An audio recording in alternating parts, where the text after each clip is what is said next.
Herky and I have had a wonderful 2 weeks. It's been full of family and resting and food and self-care and lots of stuff. So here's a small presentation about my 2 weeks with Herky. So, the night of our last legislative session, 2 weeks ago, Herky had his first vegan chocolate cake at the co-op, and Herky was in the car with Sarah, Haley, Noel, and Anthony. Shout out to you guys, because we had a fun night, and we had vegan chocolate cake. It was really good from the co-op. You should get it, it's really good. Then, the next day, Herky did some calculus. So it was really cool. The answer is E, if you wanted to know. That was Herky, he answered it. So Herky's really smart, he knows calculus. He can figure out the antiderivative of a vector field. Then, moving forward a little bit, Herky met my grandma and my dog. Herky didn't actually meet my grandma. I photoshopped this and spent a really long time. Because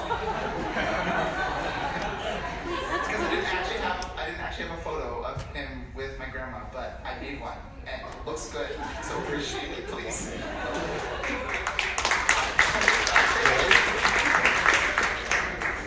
Then Herky ate Thanksgiving dinner at the table. He played some cards afterwards with my family, and then finally he ended the night cozied up next to the fire. So Thanksgiving was a very good night for him. Then, this is, I believe, Sunday morning. Herky went outside, saw the snow, and was like, that's not happening right now. So he went back inside. He watched some football, and then he finally had to put up with the snow because I needed to be dropped off at my dorm. So, yes. And then that's also my sister, and that was the day of her birthday, which was Sunday, so yay, she's 14 now. Then, as you can see, I carried away with my Photoshop. So I photoshopped Herky on top of a snowman because I thought he would like it. So he found an unfinished snowman, and so he finished it. And then he took a questionable ride in Kyle's car to the Thanksgiving dinner because apparently Kyle hadn't taken his ADHD meds and he ran through a red light, but that didn't happen. Then Herky was so traumatized, he just hid during the Thanksgiving behind Heath. So he's over there, if you can see him. He's really hidden. And then these are just pictures from the Thanksgiving on Sunday night. And Herky would just like to say he's very thankful for each and every one of you. He's so proud of your work and is honored to be the mascot of such wonderful people. And he hopes that he can someday be just like you all. So he looks up to you guys a lot. That's not what I would say at all. That's Herky talking, okay? And that's it. Thank you.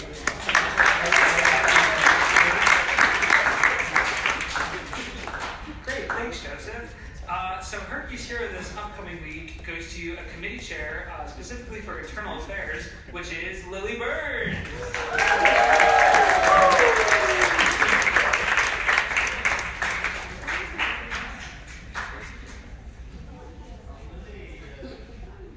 And Lily promised to wash Herky, so no Awesome.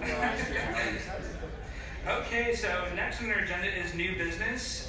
For SSB 22, is there an author present? Well, before I ask for an author, Jacob's going to lead new business tonight. So, Jacob, come on.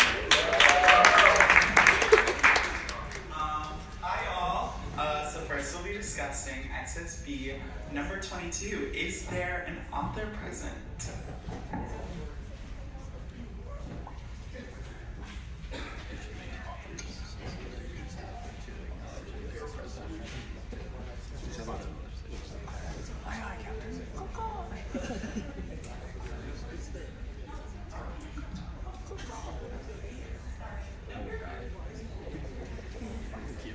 Hello, my name is Sarah Boltzma, she, her, hers. I'm Goey, he, him, his. We are presenting a piece of legislation to pass $7,500 towards the Hawkeye Completion Grant. It will be allocated to the Office of Student Financial Aid and the Office of Academic Support and Retention. Goey will share what this has traditionally done in the past. So for those of you who were here last year, or for those of you who have read about the Hawkeye Completion Grant, this is something that was implemented by last year's aims to address students who have overdue U bills, specifically any student with over $100 overdue on their university bills, which would restrict them for registering for classes in the next semester. So this grant would be given to that student to pay off their overdue bill and therefore let them register for classes in the next semester and hopefully improve retention. So this did go through its first run in spring of 2018. It says on here, 70 students applied for the grant, 62 students were awarded the grant. The grant amount averaged around $1,000 per student, and I think around 85 to 90% of those students were retained for the following semester or graduated. So that was pretty good numbers from there. Last year we allocated $30,000 to the grant to get it started, but this year we're allocating $7,500 because the Office of Student Financial Aid has $50,000 budgeted for the HOCA completion grant each year. So that office will be taking over and institutionalizing the grant. We're just helping with a little bit more funding legislatively and then with some of the fundraising that will happen in the spring semester. Yeah. No, any questions?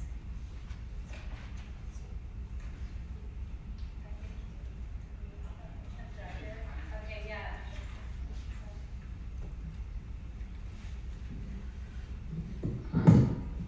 So it said that the 70 students who applied for the grant. Do you know how many students actually fall under the category of having to not other than just the 70 students that just applied? Good question. I could pull the specific number for you, but what I do know is that they reached out to over 100 students. Tristan, yes, Shaker, yeah. Over 100 students, and the 70 students ended up responding and wanting it. They have a problem with students not checking their emails. So this funding goes specific to students, but what they're really working hard to do is to advocate for it more so students don't think it's spam or something coming from financial aid. But the number of students is over 100 for sure. Thank you. Yeah, Samir. Senator on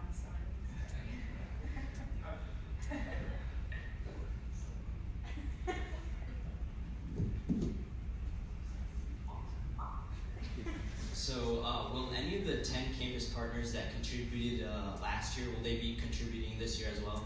To our present knowledge, no.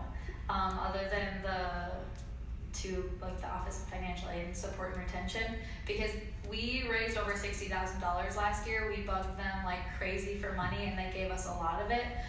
We're also running into the problem, this is just a side tangent, that colleges don't really want to donate to it without the guarantee that the money will go specifically to students under their college, which is a lot more work for financial aid, and they don't have the manpower to guarantee that. So we're running into roadblocks when it comes to that, but we have the $50,000 guaranteed each year from financial aid, regardless of what happens on the budget.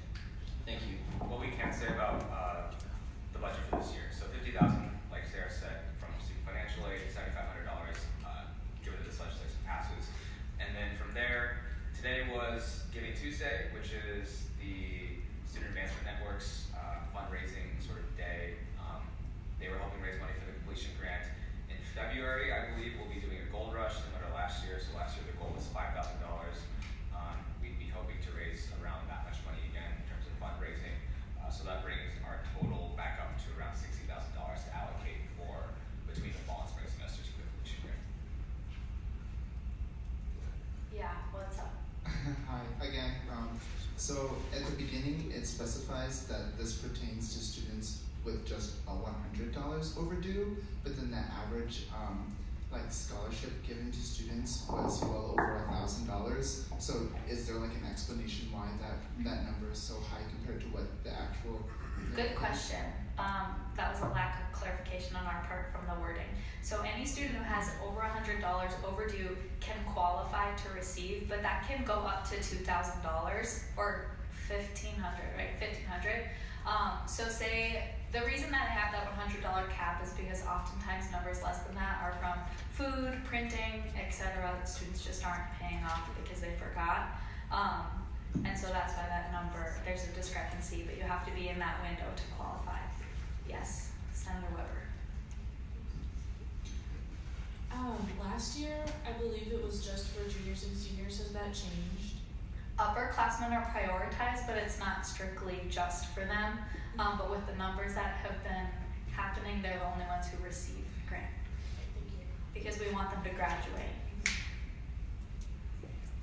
Any other questions?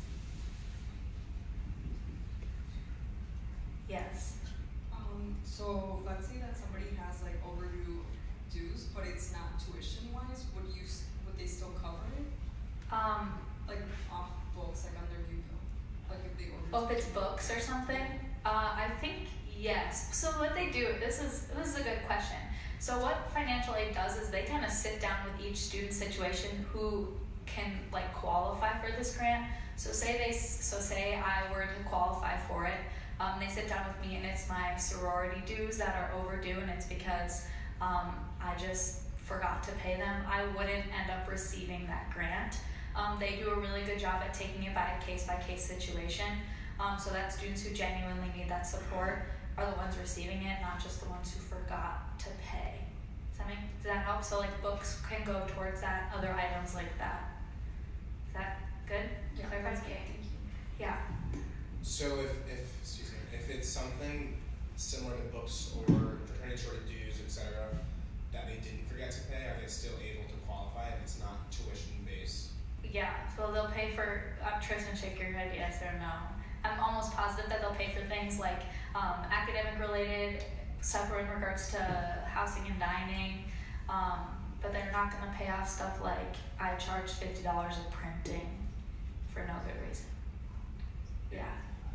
And this is paired with financial literacy as well, so they help them make a budget so this doesn't happen again, and yeah. Yeah, financial aid office, like we said, they specifically reach out to these students, so they have a good idea of what is on these students' U-bills, not just what the amount is. So if they see a student that has legitimate costs and they qualify, they will reach out. Sorry, last question. Are students who receive it once able to receive it again, or is it like a one and done type of thing? So can it become a habit of them relying on this grant? Or? Students can receive it more than once. But that's also taken into account from the office. Also, just a fun fact, Iowa State modeled theirs after ours. And they have a lot more money in this, like how much? They had athletics fund $1 million.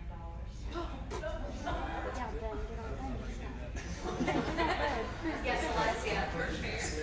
Hi, so following up with that comment, where do you see this going in the future for the success of students? That's a really good question. Obviously, we've retained the $50,000 budget, but from the Office of Financial Aid. But this program is a lot more than just giving students money. They want it to grow into something that is it's a lot more holistic when it comes to student retention, because just being able to pay off your U-bill is one small part of staying at the university. So they want to use this as an opportunity to target students who maybe need more support in other regards, and that's where they see this growing into. Giving students this grant and then helping them find different resources on campus to help them be financially sound, mentally sound, and really find their community on this campus. And if anyone is interested in working on that, please contact Tristan, because it's something that he is starting to work on a bit more specifically. So thanks for asking about that. Yes, Amber. I'm answering all these. Okay, you guys may not know or have an answer for this yet, but since I found out that Iowa State got their athletics department to donate $1 million, it's wild. Have there been conversations with our athletics department? If not, do we think that might be something we might explore in the future? Maybe use that competitive nature between the two schools to fund this more? So we asked this question, and they said that they're trying, but we're not getting any support from other places on campus, because, like I said, a lot of people want to give money to this with the promise that it'll only go to students under their umbrella, which we just don't have the capacity to do. So, good question, but it's not happening.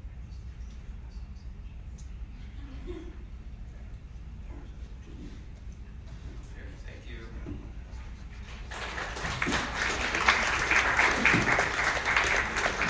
Amazing. Okay, so now we're going to move into a period of debate and discussion over SSB 22.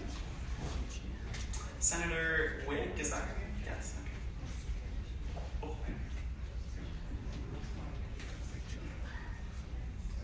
Yeah. Okay, I just want to propose a quick friendly amendment to the first, I think it's the second sentence, that says are less likely to persist past graduation. I'm wondering if we change that to persist to graduation. Like this word? Yeah. Change it to what, sorry? Do it.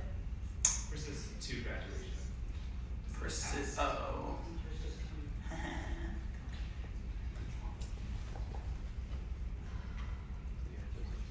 Senator Roof? I'd just like to say I'll be supporting this piece of legislation. I really admire all the work that's gone into it both last year and this year by the academic affairs and the administration last year. I think this is really, really important because retention is something that we preach and like supporting those students who are in financial need, and I think this is a really awesome program that clearly has been serving quite a few students in need, and I think in order to continue to support financial aid, since they've said that they're going to support it and it kind of originated here, it would be really beneficial for us to pass this piece of legislation and continue to work hard to fundraise for it in the future.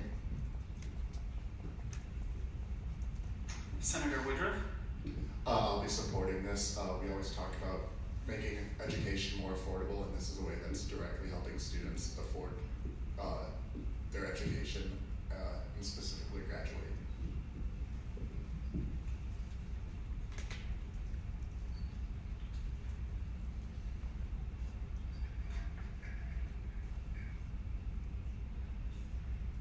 Senator Crow? I'd like to call the previous. The previous question has been called. Is there a second? Seconded by Senator Rodriguez. All those in favor of ending debate over SSB 22, please signify your vote by saying aye. Aye. All opposed, nay. Any abstentions?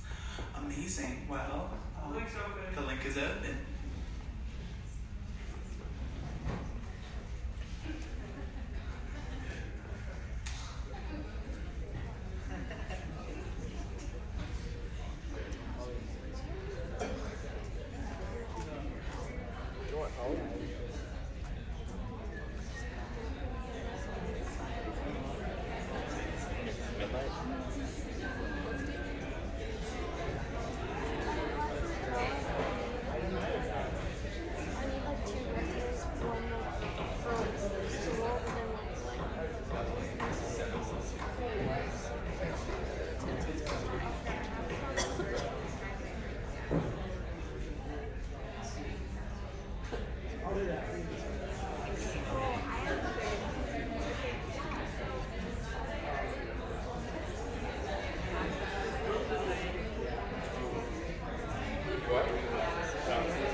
Have all voted who wish? Yes, okay. Oh, well, the legislation passed it.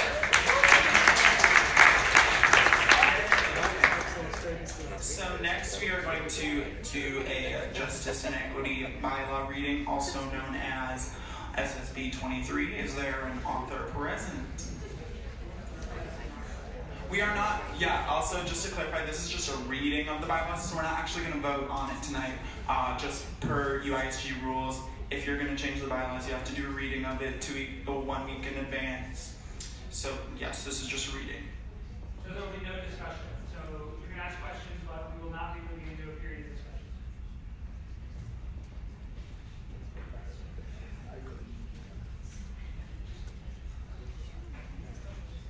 Hi guys.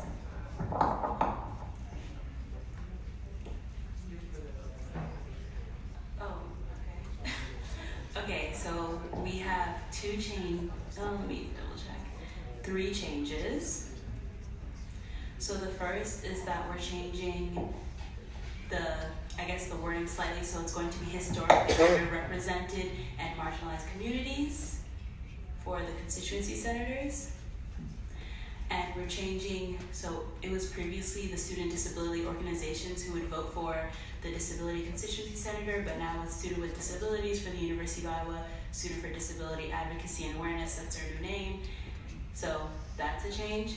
And the last change is we are wanting to require all constituency senators to serve on Justice and Equity Committee. So are there any questions for the author?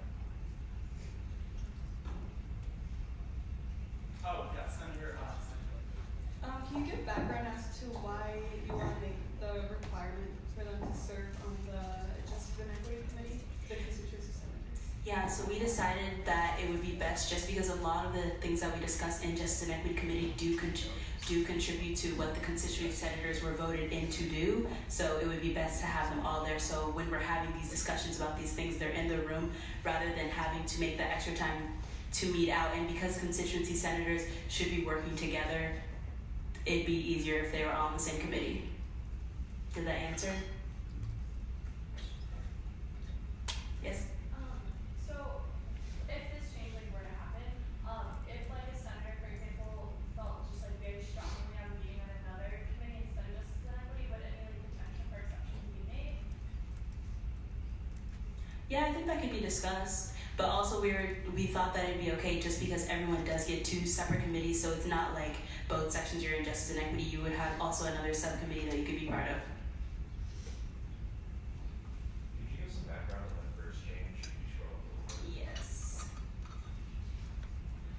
So it used to be historically underrepresented, and we added the marginalized community. So we added the historically underrepresented and marginalized communities because that's what we feel like most of the constituency senators are. And they come from those communities.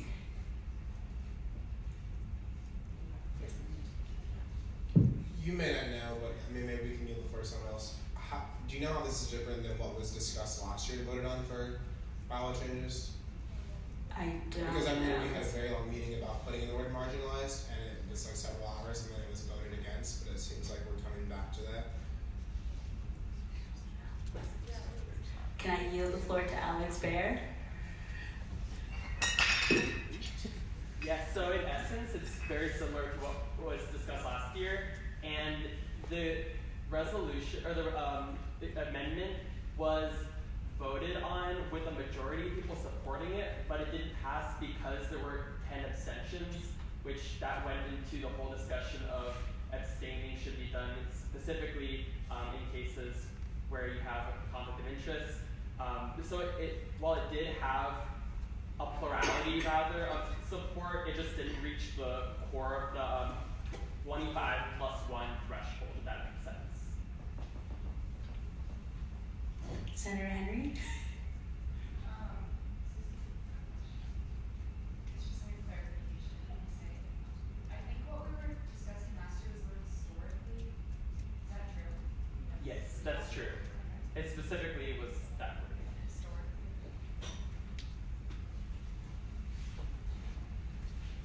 Can I clarify even more on the standpoint? This is specifically under the bylaws for the constituency senators. Last year we were voting under the Justice and Equity Committee bylaws. So there are 2 separate sections in the bylaws. Last year, historically trying to go through, that was specifically with the entire Justice and Equity Committee, and that did not pass. And then this year, from what I understand, this bylaw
Okay, so next on our agenda is announcements. So if you have an announcement, come on up.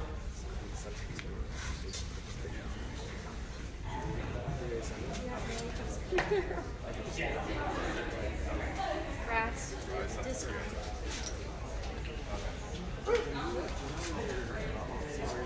For the year one this next semester? No. But I can start. Yeah, I got your one big email today that I responded to. Okay. There was another email about office hours? Yeah. Well, I sent it like multiple. It would probably be around the same time. Okay, come on up.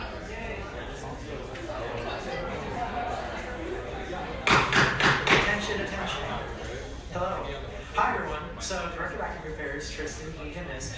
So I will be gone tomorrow through Friday all day at the Provost Search Committee interview. So if you have any last minute things you want to think about when we're interviewing candidates, please let me know. I will be unavailable. Second ever text with donation drive starts December 7th and goes to December 14th.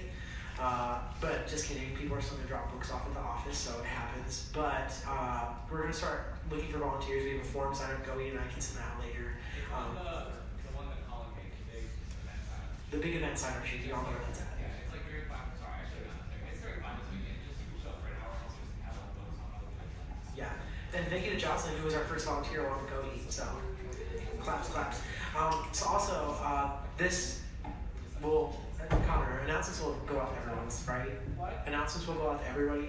Yes. Okay, so there's a link up here for the, so I'm looking to plan Humanities and Social Science grad fair committee to look at like a potential grad fair committee because there's a lack of one at the University of Iowa campus. And so I'm looking for 4 interested UISG members, and if you know 2 non-UISG members who are really interested in this, please let me know. There's a form if you're interested. Also do your class evaluations on Icon, because while they're still kind of bothersome, they actually do help professors in the meantime until we get the system reevaluated. And then secondly, also because finals are coming up, the basic academic behaviors from ASNR are go to class, take notes, do the readings before class, not during, not after, but before. So, tips from academic affairs.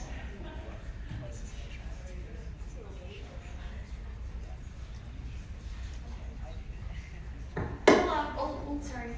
Hi. Kristen, she, her, hers. So a couple of you emailed me in the last couple of days about headshots. I'm sorry that they took so long. Tanner just sent me the link today. So those of you that took them, I'll be emailing you by the end of the week with your headshot. To be determined when we're doing new ones. I had another thing that I was going to say, but I forgot, so never mind.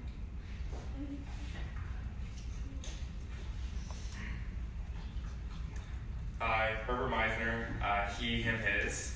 Just wanted to give everyone a little update about what's going on with the Student Org Development Day. So we've met multiple times.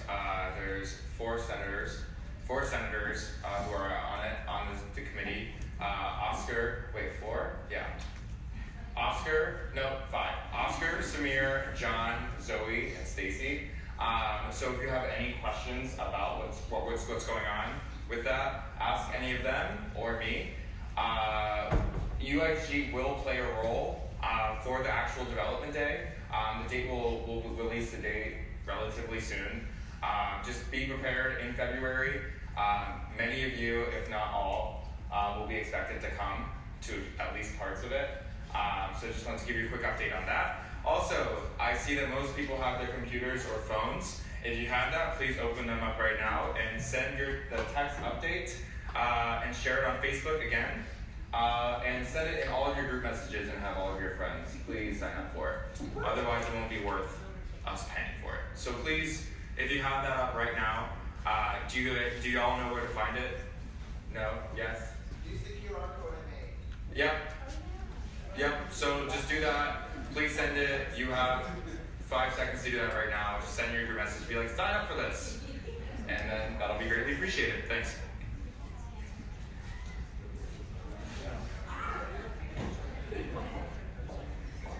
Hi, I'm Noelle, Director of Finance, she, her, hers. congrats on spending money today. That was awesome. Just so you know, just so you know, it came out of the contingency account. And so our strategic allocation plan, it was budgeted in. You can see it right at the top. Hawkeye Completion Grant 7,500. So that's kind of how that works. It's in the strategic allocation plan. Someone passes a bill, you all approve it. You don't have to, but you did. So if anybody has any questions about how that process just went, or about any other things regarding the strategic allocation plan, feel free to reach out to me.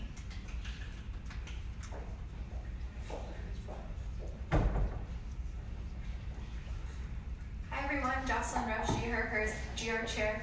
I'm just going to share the GIF. This was me at the snowstorm. It's a cat.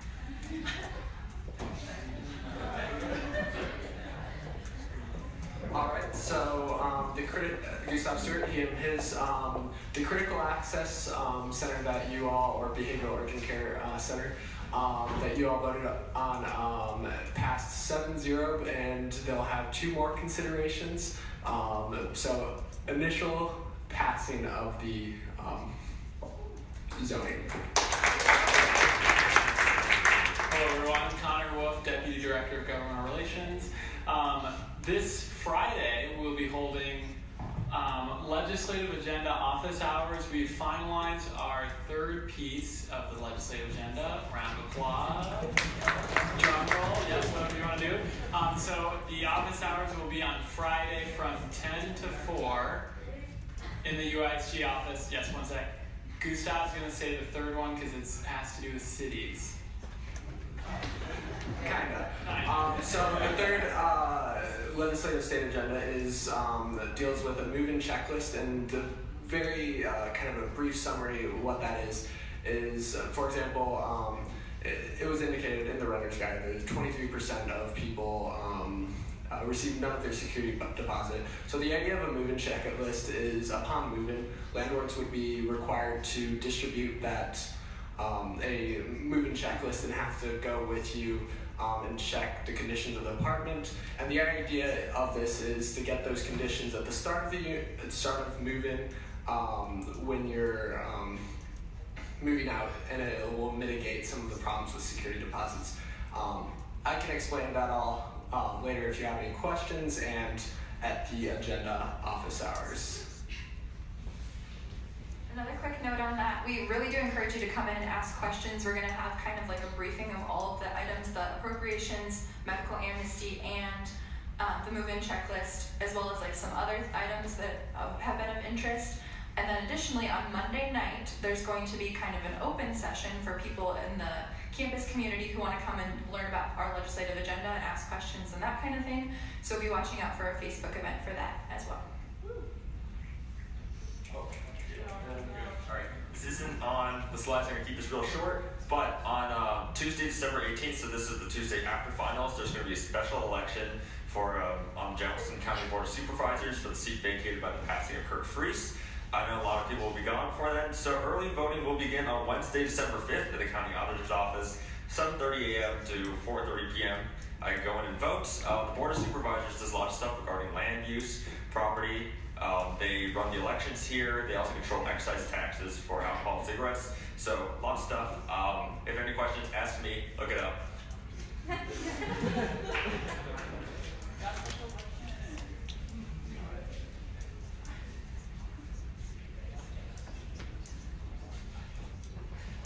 Hello everyone, my name is Mike Guzman, he, him, his. So for those of you that may not know, it's on us week, so let's get excited. It's a sexual public campaign started by our mayor, Joe Biden, and so we got a bunch of stuff going on this week. First and foremost, let's give some snaps and claps to Herbert. He had a phenomenal town hall last night, it was great. So thank you so much, definitely appreciate that. And then also Jack Fang as well, snaps and claps. We have the table in the Catlet as well today. And then tomorrow we have an informational disclosure event with Patrick Allen of UCS, where we'll be talking about, because you know, as all of us know in here, peer-to-peer disclosure is the most common form of disclosure for sexual misconduct and sexual assault. And so he's going to be talking about how to deal with that and the proper ways to take care of yourself and the person who's disclosing. On Thursday we have the resource fair in the Hubbard Commons from 11 a.m. to 1 p.m. That's going to be Monsoon, DVIP, RAC, and all of them. And then we have our final event on more tabling on Hillcrest on Friday from 11 a.m. to 1 p.m. as well. So some stuff going on all week. This week we have the Vision Wall, which is in the Kendall Gallery in the Harvard Commons. So after this, if you have some free time, go down there, answer the question, put a sticky note up. And then, last but not least, we have the Manners of Support. And so we have our Director of Finance, our very own, and Delta Zeta sorority. And so they put up a banner, which is fantastic. So it's to have some class for them as well. So thank you all so much. Yeah, so if you guys have any questions, feel free to come find me or anybody on the team. Yeah, cool.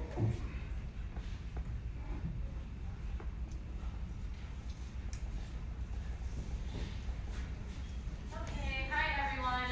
Lily Burns, she, her, hers, Internal Affairs Committee Chair. I forgot what I did for a second. So we're putting together kind of a work group for the constituency senator election. So if you are interested, know people involved in their student organizations that would be interested, or if you can't commit the time, I'm trying to create a survey to kind of garner the feedback we need to see what we can do to better the election process and the application process, and the appointment process that all our different amazing student organizations do to bring us awesome constituency senators. So please reach out to me. I have my email up there. I should be in the office Thursday from like 10:30 to noon, so please stop by if you have any questions. Just trying to make the process better, so thank you.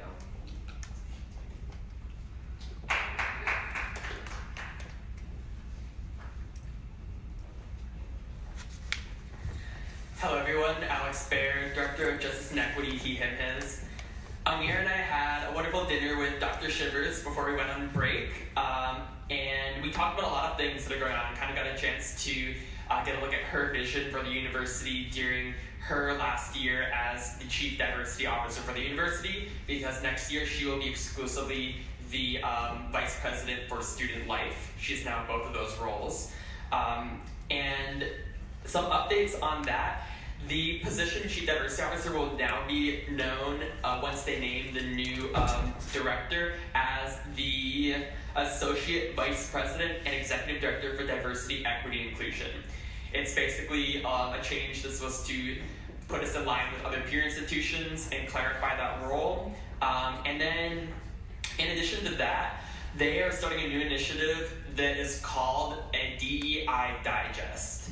And so they reach out to student government to ask for a list of all of our justice, equity, diversity, inclusion related initiatives, and it's going to go into a large database of all those initiatives happening on campus so that campus units can collaborate more effectively. So if you or your committee have something that you think falls in that, please reach out to me so we can make sure that that's all submitted by December 2nd when they would like to have those by, so they've been compiling that document. Thank you.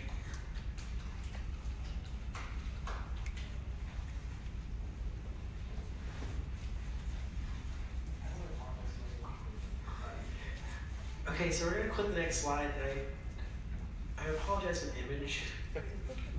Oh, wait. Oh, it's student life. Never mind. Wait a second. Okay, hi everyone. Alexis Sanchez, she, her, student life chair. Anthony's in the back, so everyone stare at him and give him a ton of claps. He did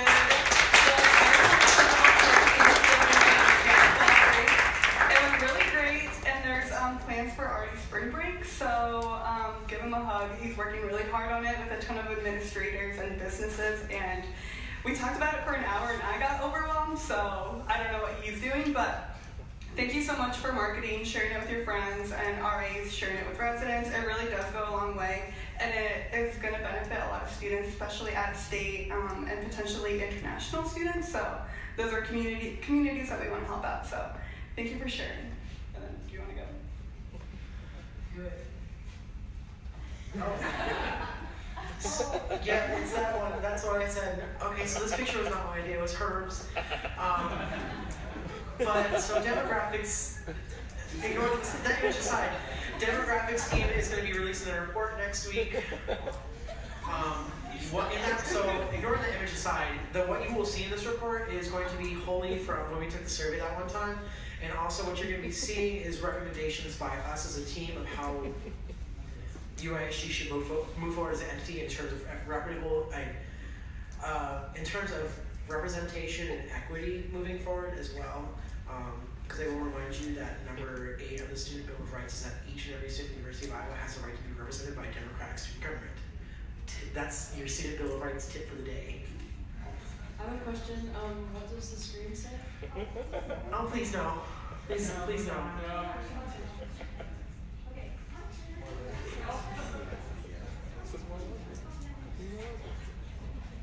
Hi, me again. Okay, so in case you forgot,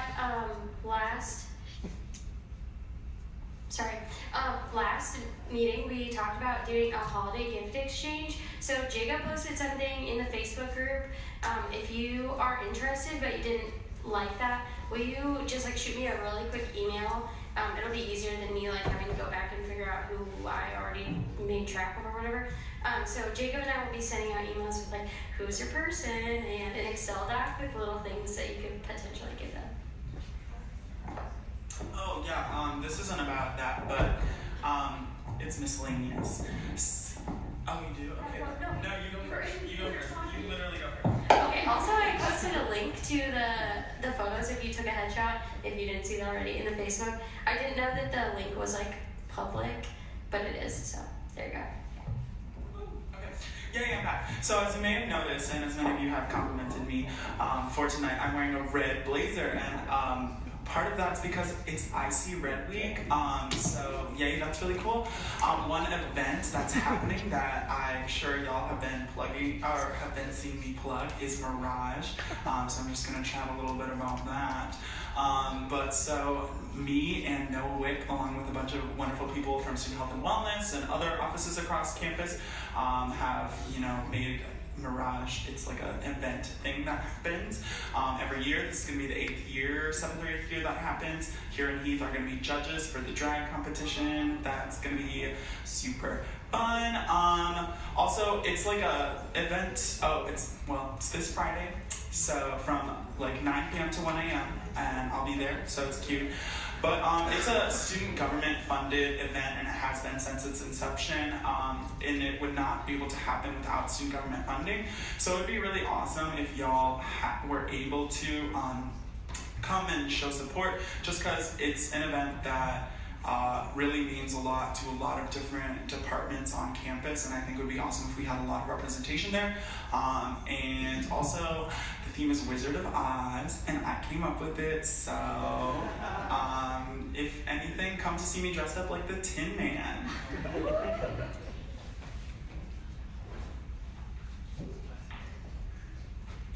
Hello. The first one is in all caps because it's stressful and terrible. So, Title IX changes were proposed by Betsy DeVos. I'm sure you've heard someone say that.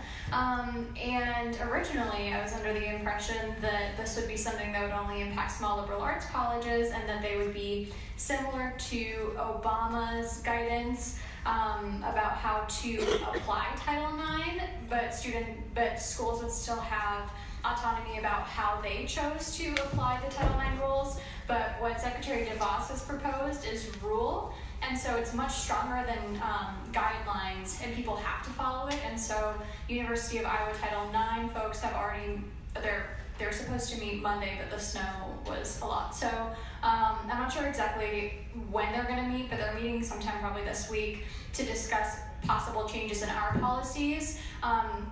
They didn't give us specific things that would change, because I hadn't gotten a chance to meet when we talked to them at the town hall that Herbert planned, which went really, really well.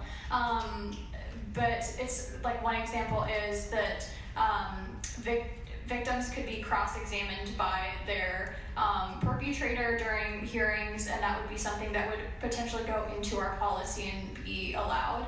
And there's something that University of Iowa can do about that, beyond submitting comments, which they're already planning to do. But I encourage every single one of you, once the open comment period is open, to submit a comment about how the specific proposed changes would impact students, and particularly survivors.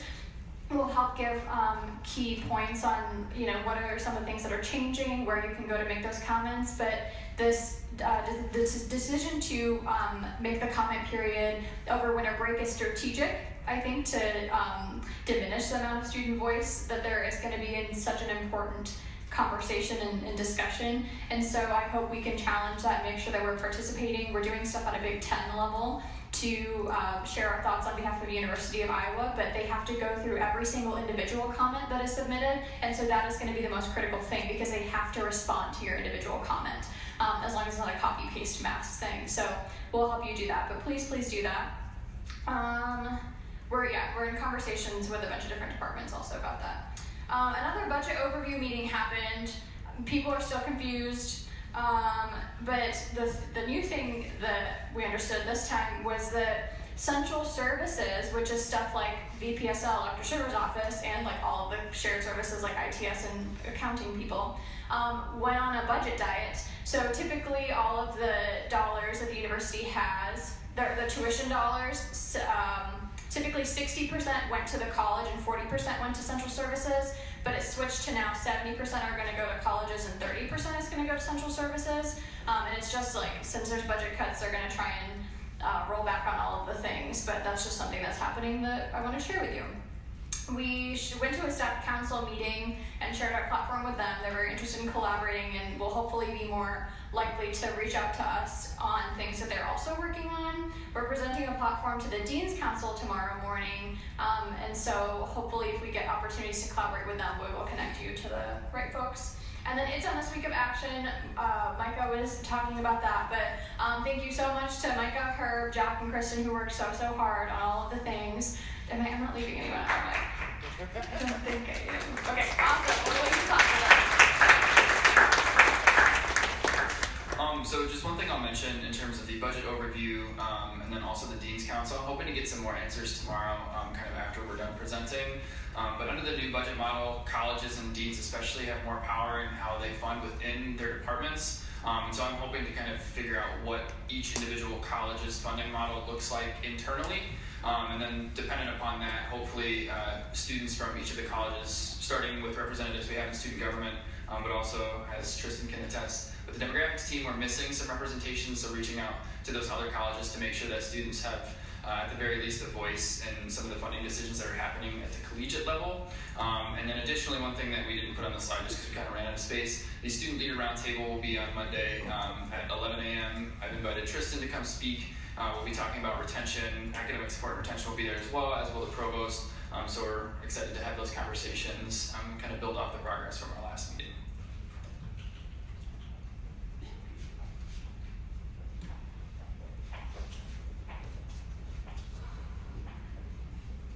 Hi.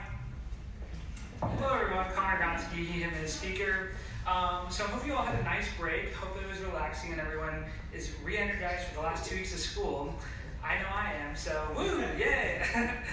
So next week is our last meeting of the semester and our last legislative session. So we had obviously a piece of legislation today and then a bylaw read. Next week, plan on there being many pieces of legislation because our committee chairs at our Senate leadership meeting this past week each informed me that they have multiple pieces of legislation. So we're going to try our best to get through all of it, but plan on being here until 10 o'clock next Tuesday. So plan for a long meeting. So just to let you know. Game night at my place, December 6th. Board game, BYOB, bring your own board game. So come on by, I'll make like a Facebook page and it'll be fun. We'll have a grand time before finals start. Just to kind of hang out. Today I did some some previous initiatives findings from like past administrations from some of the information that I had. So if you want to know more about that and some of the work that I've been doing, and if like you're a senator that doesn't have a lot to do right now, or you just need to start another project, let me know. I have lots of ideas, so please let me know. And another thing that we're going to be doing that I came up with today is having a January UISG retreat. So not like an overnight retreat like we did in the fall, but having like a one-day workshop session comparing like our progress from this semester and then kind of realigning after winter break to see what we want to do for the remainder of our term for both Senate and executives. Anthony? Does that include any new UISG members that we get through nominations and applications? That's a good question, yeah. So I was looking at our schedule and I wanted to do it like as soon as possible. So like maybe the first week that we got back, but I also wanted to keep it into consideration for our new senator, so we're going to try to, but if not, Jacob and I will have a separate retreat with them, just to kind of catch them up to speed with everything UISG, so regardless, we'll have something for the new senators that come in. And on that note, actually, we'll have new senators, or we'll open up applications sometime over winter break because we have some spots open in the Senate, and that'll all be posted. And we'll have like similar recruitment events like this past semester to get as many people to apply as possible. So if you know people that are interested in being in the Senate, reach out to them, tell them to, like, the applications are going to be coming out sometime, hopefully December. So, Amber? Do you have like a rough number of how many positions we're expecting? I know there's some senators that are leaving at semester. I think there's probably, if I had to like guesstimate, like 5 are going to be available. So, yeah. Kristen? Sorry, I didn't hear you. What day did you say that have you decided like a due date for these applications, or just like sometime? We're in like the very, like, we haven't even started the application yet. So, like, it'll probably be at the end of finals week or maybe even during winter break, and we'll just keep posting about it. I don't know. Yeah. Lily and I, it's Lily's decision, but if I had to guess, it'll be around then. Okay. Applications take a lot of work, but hopefully sometime soon so we have enough people to apply by when we need to get it out. But we'll let all of you know. So, Lindsay? So should we plan on that retreat the first weekend after we get back tonight? Tentatively, I will let everyone know like ASAP, hopefully in the next week or so, like just so I can get a room reserved and everything, but I will let everyone know as soon as I know. So, yeah. So is the retreat be like a during the day thing? It'll be like a Saturday or Sunday. Like, But like a daytime. correct. Okay. Any other questions? Yeah, and Alex has a quick announcement. Hi y'all, Alex, she, her secretary. So all of you got like a semi-scary email from me probably. That was sent to everybody, it was copy pasted, so don't take it personally. That was just updating you all where you're at for office hours. And I know some people had strong opinions about their office hours and like how they should be tracked and recorded. We're currently trying to revamp the system to make it a little bit better for everybody. If you want to talk to me about it, I am more than open to suggestions for how we track it, paper, scanning it, whatever. We're kind of looking at doing a scanning system, but I'll probably do some kind of office hours or update you all about that. And also, I know there were some questions about like how I track it. So like, if you're supposed to meet 1 hour, you only had like 0.5 hour. You got the same as if you did 0 hours. So I'm also more than open to hearing your suggestions for how we change that. So please come talk to me. I'll probably do some kind of an online system, but just want to clarify, everybody got that email? A few of you responded to me a little bit scared. I don't hate you if you didn't do office hours. It was just updating you so you know where you're at. And I'll still respond to some of your emails I haven't yet, but yeah, we're all good. Just wanted to update about that. I just wanted to talk really quick about the strategic plan committee. You might think, oh, you must have found a person to fill the spot. We're actually still looking for a person. So please, if you're even slightly interested, it's really fun. And the people are really nice. And just send me and Lauren a little email saying, hi, I'd like to join. And you'll probably be able to join.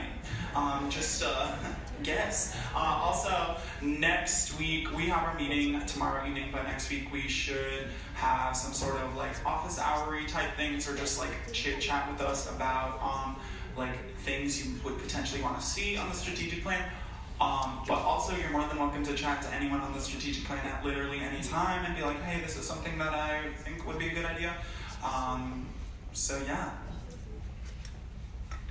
Cool. So with that, before I adjourn, here are the committee assignments. So everyone should know. The rooms are Sabak. You're going to be in the Iowa Historical River room here in the black box.